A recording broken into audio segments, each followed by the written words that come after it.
I've heard it said that if you don't know who you are, you can't figure out where you're going. Hi, this is Barry Phillips of 10-Minute Torah, Day 5 of Matot Masei, and today we go to the Masei part. Let's go over to Bamidbar, or Numbers chapter 33, and let's read all of verse 1. These are the departures of the children of Israel who went out of the land of Mitzrayim by their divisions under the hand of Moshe and Aaron. The word used here in the Scriptures version is departures, and other translations may use the word journeys. The idea of the word Masei is more closely aligned with pulling up stakes. If you've done any camping, perhaps those that have gone to Sukkot and done so in a tent for the week, you may recall tapping in those tent pegs firmly into the ground because you know rain's coming. If you camp out during Sukkot, it's going to rain somewhere. And been in places where the wind has gotten up quite significantly. And so you want your tent pegs deep enough in the ground, firm enough in the ground that everything's going to hold together and all of you and your stuff are not going to be flying across a field somewhere. That's well and good until it's time to pack up at the end of the feast. And that's where you're looking for some help in getting those tent pegs out of the ground. Being a nomadic people, Israel could not afford to be slack in putting their tent pegs in the ground. They had to firmly put them there, knowing we may be here a while. Then again, we may be leaving in a few hours. Nevertheless, you have to have some stability and security while you are wherever it is that you are. So pulling up stakes, any military kid, pastor's kid, would understand the idea of being nomadic. Our girls, as we raised them, we moved a lot. We moved from one end of the state of Virginia to the other, from the top to the bottom. And they went to a variety of schools, and they met a variety of people. And when we finally built our home here in 98, we sunk the tent pegs pretty deep. But most of you will understand the idea of, if we ever sell this place, they'll have to buy it out lock, stock, and barrel, even the junk in the closets and in the garage, because we're not going to try to get rid of all of this stuff. They'll just have to buy it all. Well, we're probably never going to move from here, not to my knowledge anyway. Nonetheless, Israel, they went on a journey of 42 different stops. And one might ask the question, well, why didn't y'all just get them to a place and just leave them there until the journey was over, instead of all of this circuitous moving around from one location to the next, to the next, to the next? Well, whatever grazing spots would have been there for their livestock certainly would not have been able to sustain them for any, lengthened period of time. They would have had to keep them moving just to keep the animals alive. But there's a bigger reason that is going on, and that is that if we get too settled in one location, we begin to mistake that location for our destiny.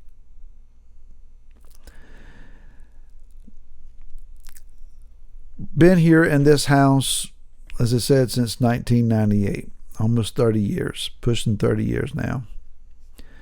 But this home is not our ultimate destiny.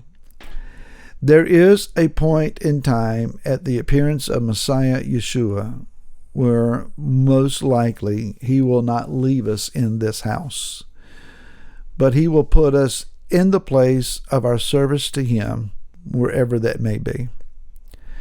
And I yearn for that place to be in the land of Israel. Having gone to Israel and having taking that initial bus ride out over the Golan, my heart got sown out there somewhere on a field on the Golan Heights.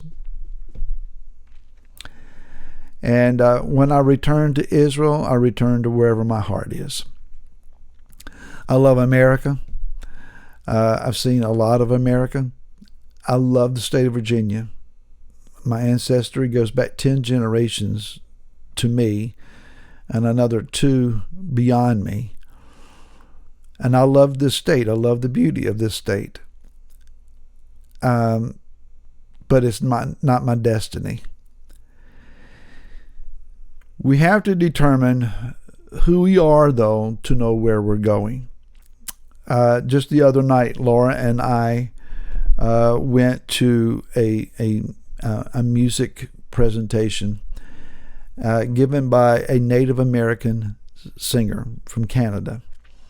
And he was relating how that when he first got born again, that he finally found a place, a congregation that he could grow in and felt that this is where I belong, only to have the pastor tell him that what he needed to do in order to follow his Messiah more closely and more correctly was to give up his Mohawk ancestry and culture and identity.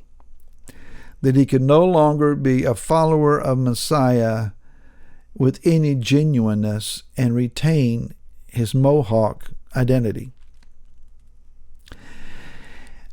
And I've heard many Native Americans speak in this regard about how that their culture has been robbed from them. And it is a tragedy. It is a horrific tragedy that other men and women from other cultures have come in and said, you have to adopt our culture in order to be born again. That's no different than the Judaizers going to the Goyim, to the Gentiles, and saying, you can't be born again until you're circumcised and become like us. Then the belief becomes about cultural adoption of someone else rather than belief in Messiah. And that's just not scripturally true. But it began me thinking in my mind, okay, I have come to start identifying myself as a Hebrew. I'm not Jewish.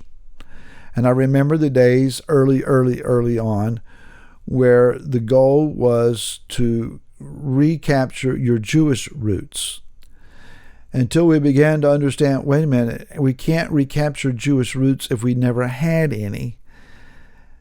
And the reality is we were not Jews. We were not born or raised Jews, and we had no Jewish heritage that any of us could prove. And even if we did, it was so far back that it was of little identity to us.